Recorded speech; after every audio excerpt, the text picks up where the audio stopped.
welcome to the Mom Collective. I'm Celeste Howard here with my Mom Collective friends, Rowena, Pamela, and Liz. And we are on episode 5. Our topic today is going to be, we're calling it the SWOT analysis for those of you that have worked in the past. We're talking about our strengths, our weaknesses, and then different opportunities to use our strengths and different, techniques? What is T? I totally forgot already. Threats. Just kind of an intense word. So I'm going to dive right into the threats for our weaknesses. So not that y'all ever know the time of day that we were recording, but we were recording bright and early because we had some technical difficulties last time we were on. And I am not a morning person at all. Like, I wish that I was. My entire life, I tried to be a morning person. Like, even in college, I remember that I took 4 night classes one year because I couldn't get up in the morning because I knew I would not pass a class. And so that might be a little rough, but and even having kids, like I remember I would pack a little, like in their crib, I would put a little bowl of Cheerios and like a bottle of water. And then as I got older, the bottom shelf of the fridge would have little like these are good tips. Actually, really good tips. Little prepackaged things. And pro mommy tips. This was back before like any on demand, but I would go to sleep and I would leave the TV on like the channel they were allowed to watch. So I could just be not necessary in the morning. This is amazing. Write this down, ladies. I knew that I had how to survive the morning. Yeah, and I have a chair that everyone knows. If mom is still in her chair, she's having her time and quiet time. So anyway, that's amazing. I'm just go right into that's my high and low. Like I think I was okay to have that shortcoming because I'm once I'm on. It's okay, but it takes me a minute.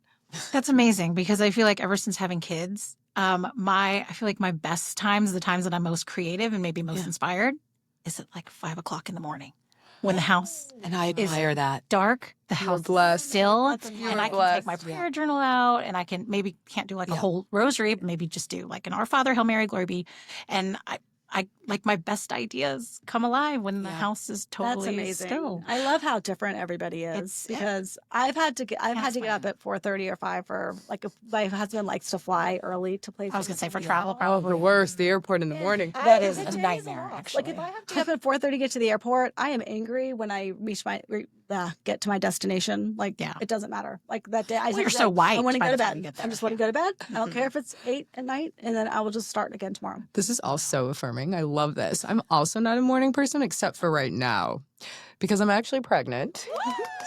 Baby number 3. God willing, keep us in your prayers, please. Cheers to new life. Congratulations. Thank you. And I am super chipper this morning because I have been so sick. But I don't have morning sickness. I have the 3 p.m. and then I just want to die until 9 p.m. Like it just goes south the whole night. And then in the morning, I feel great. So I'm actually like you, Celeste, not a morning person by nature. Mm-hmm. But in this season, I'm so happy in the morning. So I'm so grateful we're here. I'm sorry, Celeste. Bright and early. It's your fault. No, you're I combine all you people. that's so great. I'm technically not a morning person, but I've taught myself to be a morning person. There's hope. Okay. There's hope. Because I admire the productivity of people in the morning. So I want, and like you, I'm more awake if I can get out of bed. So I've just taught myself to be a morning person. So do you work out in the mornings? Of course. Does that help? I'm tired by the afternoon. Give the audience tips. Give us That's why I work out in the morning, because you have all the endorphins and then you can move forward and get things. I binge in the morning. I get if you look at my Aura ring, I mean, my most productive time is. Do you guys all have one of those? I need to get one because they swear by it. Pregnant. They swear by it. So yes, I need to get one. They told me that I had COVID. Just so, So I get as much work as I can get done in the morning, and then I relax. So I kind of combine all you. Extreme. Yeah. Yeah, that's so great. I love it. So I guess let's just jump right into topic. I know, like in the Perspectives program that we've done, you go through with like, what are your strengths, what are your weaknesses, and then I don't know if you all have seen those charts before, but from your strengths, what are opportunities? How can you use them? And from your weaknesses, figure out what some of your threats are and make just a plan of action for them. So I guess we'll just kind of talk about and just share like I know for a lot of us, because this whole series right now, we're going to talk about becoming mom. The transition into motherhood, I think, was very frustrating in that ability to use your strengths. Like, it kind of highlighted all of your weaknesses, and you didn't really have any techniques for them yet. And then all of your strengths that you knew and you were familiar with, you couldn't really use. Like, I don't know if that rings true, but, and I think, I feel like most every mom has thought when they're, up in the middle of the night and they're tired during the day, or they're filling sippy cups for the millionth time, or changing the millionth diaper, or doing laundry, or helping kids not fight over a toy, that you just kind of think like, I'm better than this. I can do more than this. Like, I miss being able, like, you want to leave. You almost like want to leave your current job. You want to leave the house to be able to feel good about yourself and to feel like I am a competent, like, successful person.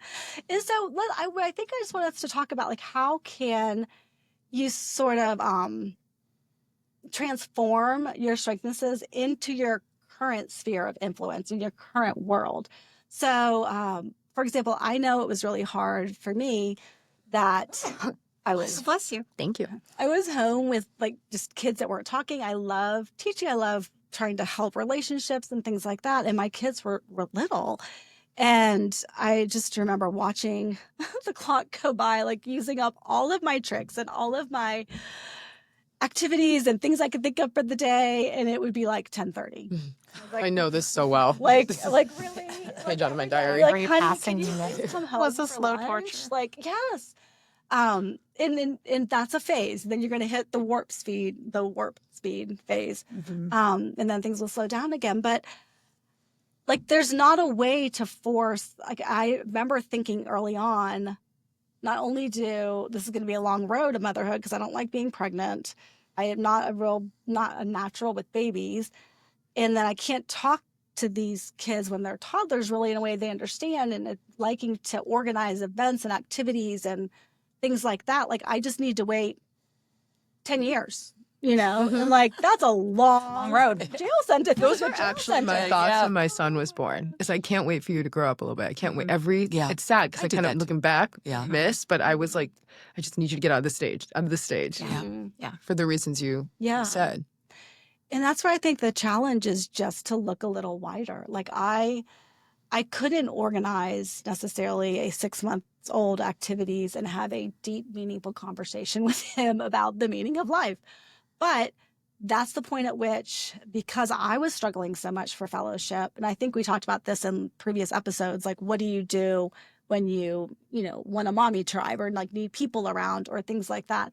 And a lot of times you don't find it. Like, I went to my local church, I didn't find it. I went to the like neighborhood league or something, and it was all nannies. Like, or I tried to these different play groups.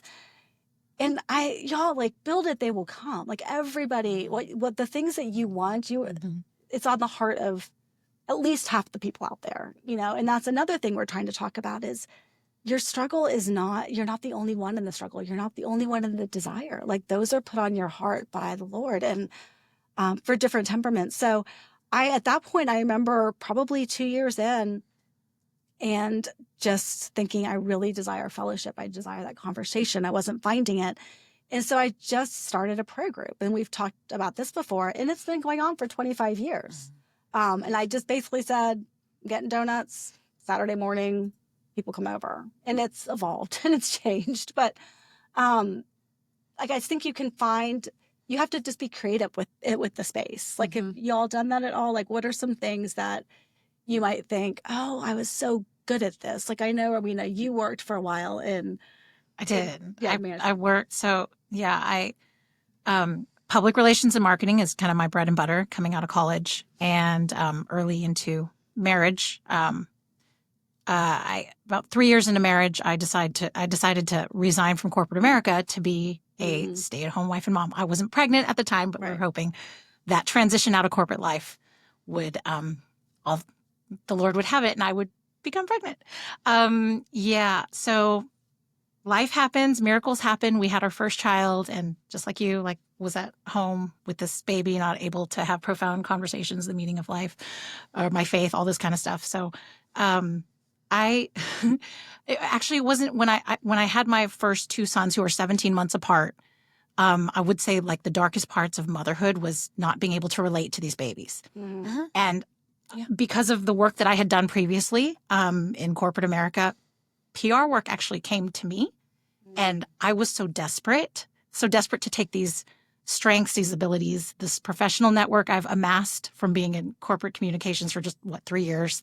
I said yes to the most ridiculous PR job. As a mom with 2 kids under the age of 2. Yeah. I did PR for a nightclub in Dallas. When you had babies and the babies. When I had 2 babies. Was still, yes. Yeah. When I had 2 babies. And it was a contract thing. Did you ever bring them with you? I mean, I did not. I went to meetings. We had weekly meetings with like the staff of this ultra nice nightclub once a week, and like in between feedings and all this. Yeah, I would go to the meetings, and then Thursday, Friday, Saturday was at the club. Hey, I've seen baby showers at these clubs. But I mean, it's exactly. I was so desperate to like take these strengths, and I wasn't utilizing them at home. Yeah, to be productive. Just to be productive. And I mean, I don't regret it. I'm embarrassed by it. No. But I was so desperate to take embarrassed. the strength and like find the opportunities to actually. And yeah, for me, it was just being home and not able to tap into that professional world with the babies. You said something about being embarrassed about it. If you had to do it again with the knowledge that you have and knowing what the home can look like, what your sphere of influence is, what would you have done, or what do you do now? Like, how would you have answered that? Like, using your strength, we're still supposed to be using our strengths, right? Even though, like we've talked about, motherhood brings up our weaknesses because it's a new phase. But yeah, what do you think? Like, looking back, what would your advice be? Like, in a perfect world, what would you have done? Well, my number one advice is, especially for moms who maybe feel unnatural being like domestic and being with these little ones, is find the opportunities to volunteer and serve. I mean, and if you are, whether it's a church community, your kids' school community, or just a neighborhood community, if there are things that you can, like pet adoption. I don't know. There's something about being in the thick of serving a mission, especially when you have certain gifts and talents, whether it's hosting, organizing events, right? PR, marketing, getting the word out. Interesting. Sales, say you're really sociable. I mean, just being with like a committee of people, again, unified in a shared mission. Large nonprofit group. I remember that's reminding me. I totally forgot. You all would have to Google search this, but there are online search engines that connect you with your strengths and your things that you like with local nonprofits and events that are happening. Because I remember just recently putting it in for one of my kids because they don't have a summer job, and I wanted them to kind of have stuff to do.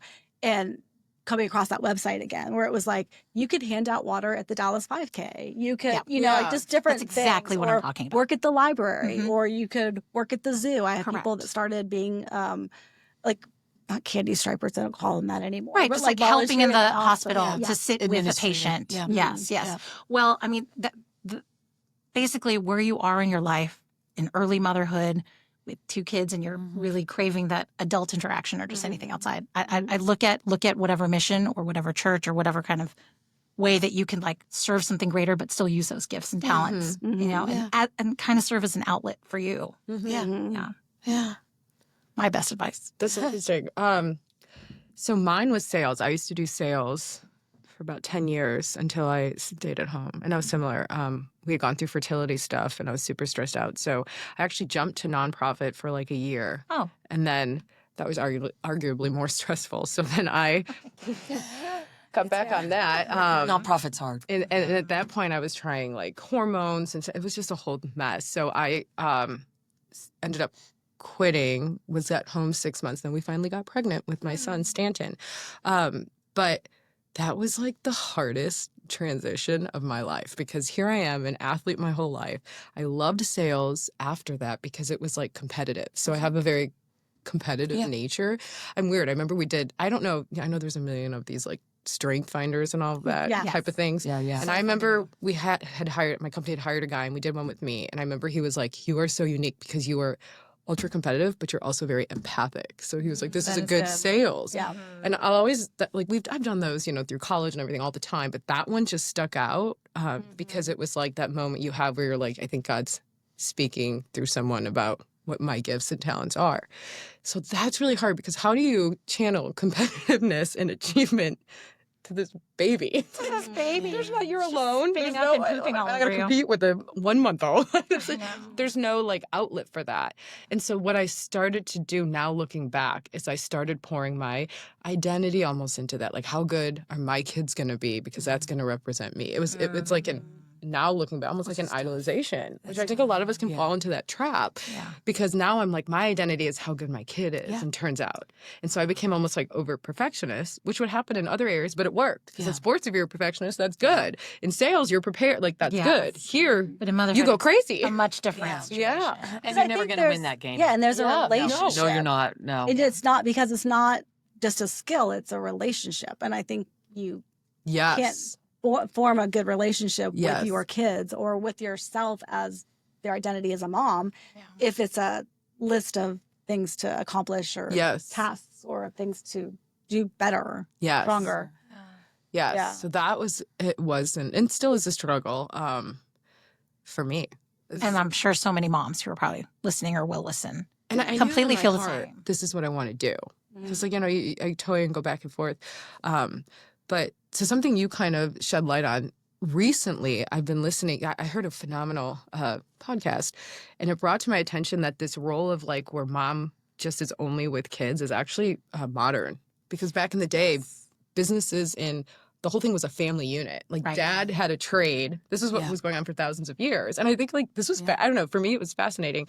Had a trade and mom was involved in that too. And dad like would hunt and so help with dinner and mom would like all of this stuff. And only did this whole like, bye dad, he leaves house and mom does everything domestic is actually modern. Yes. It's not a traditional view. And so it's funny because my husband then left his, career of like, I don't even know, 20, 30, I don't even know, years and started his own business. And just last night we were, for the 18th time, talking about it. And I realized his struggles are a lot of my strengths. And so I'm realizing, and then I heard this message that was new. So I'm like, it's to your point, your skills aren't just at work and they don't have to be just with how am I nursing a baby at 3 a.m. There's so much gifts you can give your family as a unit. And we just need to think outside of the box and what we've been taught for so long leading up to this point by culture, by, I don't know, certain family values we come from or whatever. So that's just kind of something I've been realizing recently. As you were talking, it also made me think of, I don't think we ever have a singular identity. I don't know that that's good. Yeah. So I was thinking through a couple of things when you were talking about, in the past, women were involved with their, what do you call it? They were involved with I'm so sorry, guys. That was my phone. So women were involved with what their husbands did for work. It was sort of a family thing or an agricultural society. But also just they all, once upon a time, like you weren't alone in your house either. Whether you were having to farm or like take all the kids outside with you to do something, or you would have your mom and sister down the street and your aunt across the street. Like this isolation. It definitely takes a village. The isolation is a new thing. I think that isolation is modern. Very isolating. Because if your whole family was there, you're still Aunt so-and-so. And you could have these older kids to talk to. It's not just you and the babies. Or you're still having to help plow the field. I mean, I know that everyone wasn't a farmer, but same idea. There was more things to do. So, but it also struck me how much we tend to, our whole culture, and I've talked to some of my friends about this in other areas, just with the different ups and downs that society takes, but it's that struggle for what is your identity.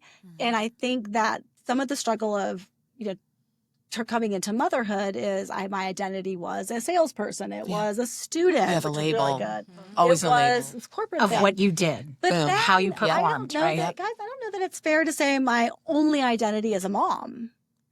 Yeah, because it's not. It's not. Yeah, it's very important, and it's important. It's worth the focus because you need to shift it to being as important as other things, not like a side thing like you have kids. But I think that when you put all of your identity into one thing, that's a lot of pressure. Even if you're saying my only identity is being a wife, well, then I think you experience failure constantly because you see all the things you're not doing, or you have this disordered like pressure on your husband to fill everything because your identity is a wife. But like just the vocation aspect of this, like our identity first is being a daughter of Christ, you know, Love a and daughter being of the rooted King. in the That's what I Lord. was And saying. so True. Yeah. when we wake up with that, or go to sleep with that as the last thought in our mind, but that I think like you have that purpose and to be useful in whatever event comes up in your day. It's not a matter of how do I make this little human being fulfill me all day long and fill my time, because I don't know that it's supposed to. I don't know. I haven't thought about that, but like how much it's just that the tendency to have such a singular focus of identity, and we're just adding, as you become a mom, you're adding motherhood. But like Liz, I know we've talked about that where it was such a struggle for me to claim my identity as mother and to really lean into that and not try to like say, oh, back when I didn't have to stay home or do this, I was so fabulous, you know. But then I It's totally loved my it. script Like for the me. last, That's why I'm 20, laughing. you know, last 27 years I've been a mom and I've loved it. And now I had this identity struggle, and we can delve into that a little more another time, but of now my main role isn't mom. No, it's not. And I'm like, I feel like I have no purpose. That And I is remember so the days that I fascinating. used to be fabulous, you know, I used to be a fabulous mom, and now Isn't that where so is interesting? everybody? That is so interesting. I know you've done that. And then how have you used those strengths to... I'm so And eager that's to what I was hear. gonna say, because it's the same idea. I was very, very fortunate when I had my first child. I went through exactly what all you did. It's like, what have I done? But I went looking. So I was very lucky to have, I lived in Southern California with perfect weather, right? And I lived in a neighborhood with a big park in the middle of it. So I thought, well, I'm bored. I'm going to go look. So I'd go to the park every day. And I had a group of friends at the park. Every single day we'd be there. Our kids would play for hours and hours.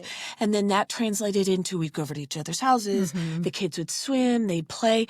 I was very comfortable with letting my kids go, even at a very young age, 3 years old, going to their houses and coming back. So I wasn't content to sit in the house and overthink this. And I used to be this, but I'm not. My energy was, I'm bored. I'm going to go find it. I'm going to go find a solution. That's amazing. Build it. It is. And so even when I moved to Texas and the weather wasn't so great, I did go to Sorry. I tried to go to the know, it park. is hard. And I'm like, where's 3 months of the year you can be outside. Nobody's at the park. It melted. And everybody, we can't survive without the air conditioning. It is. And it was so, and I was actually disturbed by that. But very quickly, my oldest, when we moved, was in kindergarten. So we created a play group with these moms in the class, found each other. And 28 years later, we're still friends. When I went to dinner the other night, it was with those women.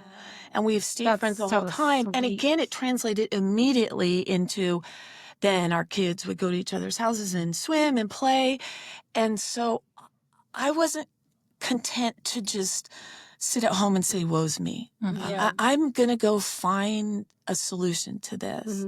And so then, you're right, when the kids are older and that identity as mom, which, by the way, it's never gone. I mean... right. Right. I'm just saying it's not the biggest I still part call of my it. mom. She's here right now helping They don't me. need you every day, all the time. It's very, very different, but they're always texting. I mean... Then I went looking for purpose. Where can I make myself purposeful in this world? And it was volunteering. It was, I've advocated for foster kids for 10 years. This It's beautiful. I'm a master gardener, but that's not what you think. Did you say master gardener? I am. Oh, I need you in my I've seen house. pictures. I've seen pictures. She is she's not only a horticulturist, she's like a landscaper. Oh, I've seen pictures of her backyard. It looks like the Arboretum. It really does, like the Dallas Arboretum. And it's just her backyard. About master gardeners, their role is to go into the community and beautify your community. So if your library... my community needs some help. Well, that you have master gardeners in Irving, right? So if your library needs landscape done in the front, then you go in and do it for them. Or if your strength is to go teach kids about gardening, so it's not what you think. The purpose of a master gardener is to educate the community. So I went looking for purpose, is what I did. That's awesome. That's a good reminder. It is. Yeah, and so that's just And again it's still because giving you fruit 28 years later, you said? yes, That- Yeah. yes, that yeah, one move. yeah. It does. No, but that one effort, right? Yeah.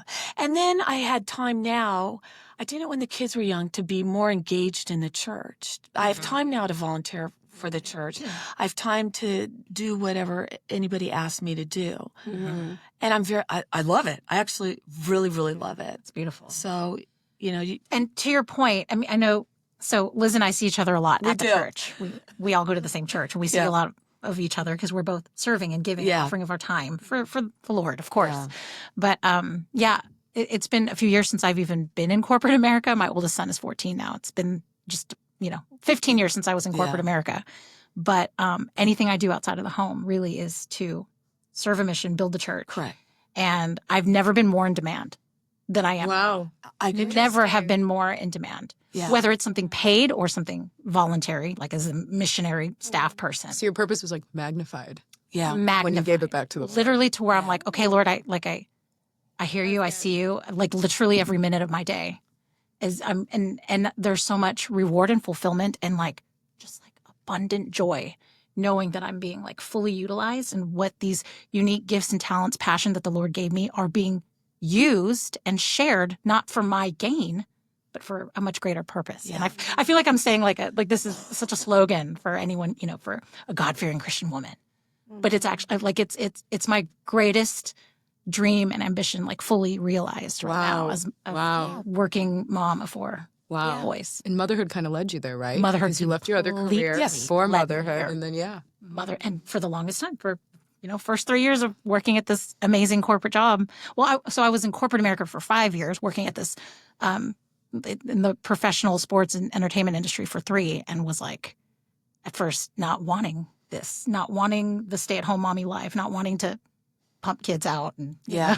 yeah, Yeah. No, I barefoot get it. pregnant. I get it. Yeah. But then, just how the Lord knows your heart and how things can come full circle. It's miraculous, to say the least. Yeah. His plans are always better than ours. Amen. Always. True. Amen. That's also, I think one thing I really heard when everyone was talking too is I so often will sit in our low points and just look for the answers. Like look for someone invite me to dinner, someone Right. invite me to Bible study, someone come and ask me to help do flowers for an event. And I think what I hear all of you guys saying is you have to open yourself up to it. Yeah. Mm-hmm. Like, what do you think is the best way? Like you said, you went, like, how did you find the horticulture job? Or like, what do you think are the best ways? Going to your church is Master a gardener. good place Master to step up. Oh, sorry, master gardener. No, because You heard me say horticulture. It's a cool word. Something that I was passionate about with how can I use that skill to give back to my community? How would you suggest other people? Because like, I really think that we feel more alive like when we use our strengths. Like those Yeah. are kind of some of our talents. And there's a lot of ways to use those in motherhood. And I think those are some of the best ways to bear fruit with your strengths. But again, that one thing can't be everything. And the answer isn't, which I think a lot of people end up doing is, well, then I can't be a mom. I'm just going to get a nanny. I'm going back to work. But we're trying to talk about how do you merge the two together. Everything can Because coexist. I do think your kids need to be That's first. how I you think have to say. the development of your children, they need Yes. to feel like you are available. They can't just talk on your timetable. You know, That's Right. scientifically been proven, and- actually. as a mom, you need to learn to just be constant, and to be available and not just say, what do I feel like doing? But the pure fact is we have gifts and talents, and using those in our home is amazing. But then whatever our sphere is, so it might not be, getting in your car and driving 30 minutes to an office, but what are other ways it has looked like, I what have it the looks like best for you? answer. Yes. I cannot wait to hear. Here's why. If you pray and if you listen, it'll come. And this is why. Amen. Like this work I do with foster kids, I never thought about it. You know who Yeah, how did you find that? No. My husband was talking to somebody at work. And this person said, well, I do this. And he came home and he said, you'd be good at this, right? And I just felt like, how I got so involved in the church? I was very quiet. I would just go to mass and leave. But I would go to daily mass. And this is what way, way back we had a deacon. And I'd go to daily mass every day. I'd sit there really quietly and I'd leave. And this deacon started noticing me. And he asked me if I wanted to read. I'm like, no. But then he eventually asked me to volunteer for him. And that beget this path into this St. Anne's and meet, because I wasn't going to put myself out there. I wasn't going to go introduce myself. But if you pray and you listen and you wait for the Holy Spirit, He will show you the way. And you just have to be patient about it. Because everything that I've stumbled into was not necessarily on my initiative, but it just kind of fell in my lap. Yeah. You know? That reminds me too of this is the Bible verse everyone knows, but where it says like, ask and you shall receive, seek and you shall find, knock and the door will be opened unto you. It's a good one. But it's and it's kind of cliche, and we would all say, oh yeah, of course. But think about it. It's like saying, like you want all these things, or maybe you ask, but you ask in a way that you're saying, I don't have it. Like you're kind of saying, I don't have this, I don't have that. But like ask and then seeking. Like, how are we looking for ways to feel alive in the ways that we're like in the kind of frustrating parts of our lives? And then what are we knocking on? You know, I think so often we stay home. It's like saying your TV's broken or something. And every day you sit down and like the TV's not working or the washer or whatever.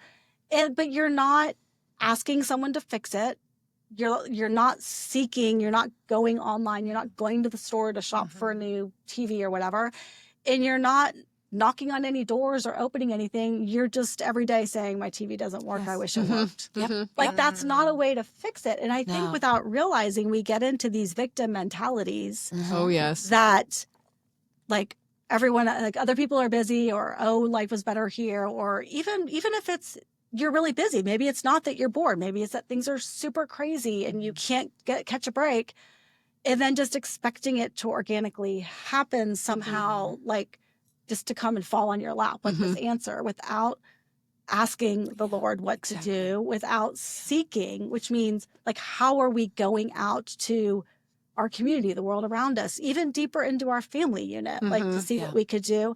And then knocking, like, can I do this? Can I do that? Or if there's certain events that we like, or again, same with the home. Like if you wish your kids had more friends because you remember playing and riding bikes, you know, when you were little, instead of waiting to just receive, how are we going out in our everyday life and knocking on doors to find friends? I'm not physical. That's so true. It could be a physical door, but you know, really looking for those answers ourselves. Are we like? I'm surprised as I was listening to us talk, how little, when in my frustrations, I look for answers. I seek out. I ask the Lord.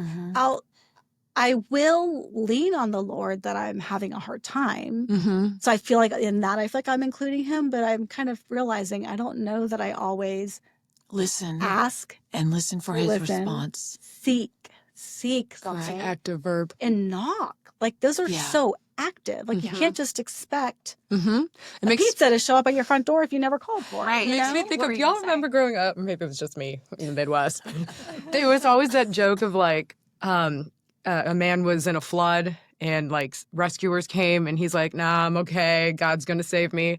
Then like the flood got higher, a boat rescue came and they're like, get in the boat. And he's like on his like second story. He's like, no, God's going to rescue me. I have full faith. I'm good. And then he's on the roof and a helicopter comes and he's like, no, God's going to rescue me, whatever. So he drowns and then he gets to heaven and he goes, God, you didn't rescue me. He goes, I sent you 3 avenues. Boom. You didn't do anything. He wasn't listening. You know? Right. Yeah. That's me so think for funny. that. So are there any things like that real time that y'all can think of that you sort of miss doing something that you've done before, that you have a strength that you feel like really makes you feel alive, but you haven't been using it? Are there like, is this anything just real time like development of what could you do? Yeah. Could you process that out loud with us? For me, the music has been a part of my life forever. I come from a family of musicians. I grew up I think I knew that. playing. I didn't either. Grew up playing music. Yeah, You're an artist. I was in a high school band, and I went to public school. What'd you play? I played the flute. I made the all-city band. I thought I was going to go to college on a music scholarship. I went to a great music school, but I didn't go for music. I went for journalism. Okay.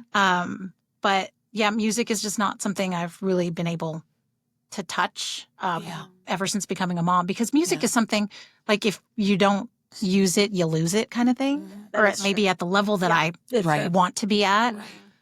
So, I mean, I still have my flute. Okay. It's pretty, I have 2 flutes actually. It's pretty dusty.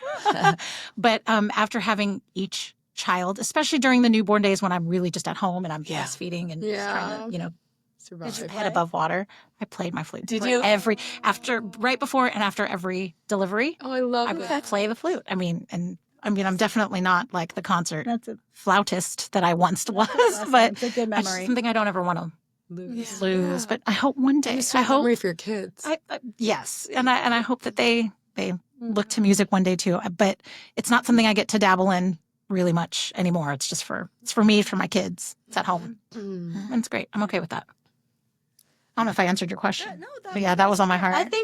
I mean, the possibilities are endless, and I think that our challenge for y'all as our friends is just to think of the things that make you feel alive, the things that God specifically gifted you with, and how can you how can you use those in your sphere of influence? Like, it will be your family first, and then your family's activities, or your church, or your neighborhood, or a cause that you like. Like, everybody needs an extra pair of hands or needs a talent, and God has a plan. Like, he made us, we always say we're fearfully and wonderfully made, like, and it's to be part of this unit of our family and the world around us. And I would just love to give you a little homework, but just to challenge, like, find something, like, think of something that makes you really feel alive and that God has gifted you with, like your strengths, and really find a unique way to ask him how to use those, and then seek ways to use those strengths that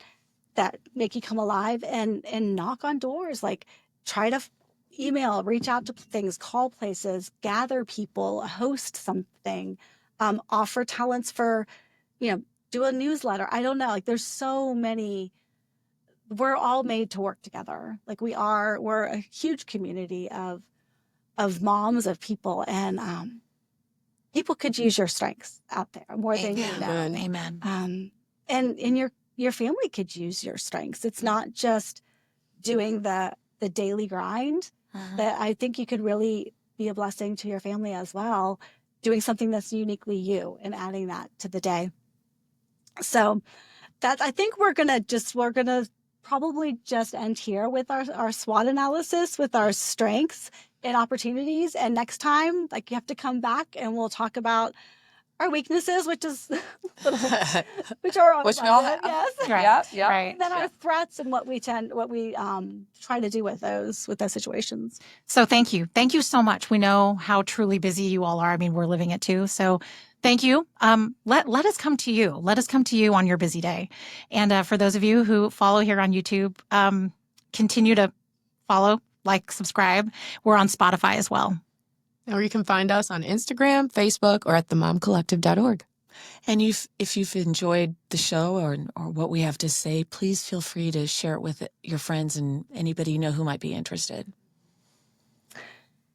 And until we talk again, just remember, you were handpicked for this. So lean in. God bless. Bye-bye.